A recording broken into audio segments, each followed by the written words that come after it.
ब्रह्मानंद मंदिर हे इंडोनेशियातील सर्वात मोठे आणि भव्य हिंदू मंदिर असून 9व्या शतकात मातराम राजवंशाने हे बांधले होते। हे मंदिर भगवान शिव, विष्णू आणि ब्रह्मा यांना समर्पित आहे आणि यामध्ये त्यांच्या वाहनांसाठी म्हणजेच नंदी, गरुड आणि हंस यासाठी देखील स्वतंत्र मंदिरेही आहेत। यातील मुख्य शिव मंदिर तब्बल 47 मीटर उंच आहे आणि त्याभोवती अनेक लहान मंदिरे आहेत।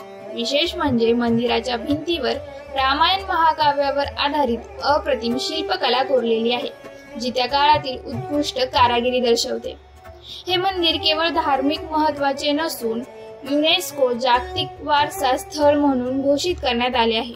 प्रत्येक वर्षी हजारो पर्यटक आणि भाविक येथे दर्शनासाठी येतात। आणखी एक आकर्षण म्हणजे रामायण बॅलेट। येथे संध्याकाळी भव्य नृत्यनाट्य सादर केले जाते, ज्यामध्ये इंडोनेशियाच्या पारंपरिक शैलीत रामायण कथा जिवंत केली जाते। इतिहास, कला आणि अध्यात्म यांचे अनोखे मिश्रण अनुभवायचे असेल तर एकदा तरी ब्रह्मानंद मंदिराला भेट द्या। अशाच ऐतिहासिक आणि अद्भुत ठिकाणांची माहिती हवी असल्यास आमचे पेज फॉलो करा आणि आमच्या YouTube चॅनलला सबस्क्राईब करा।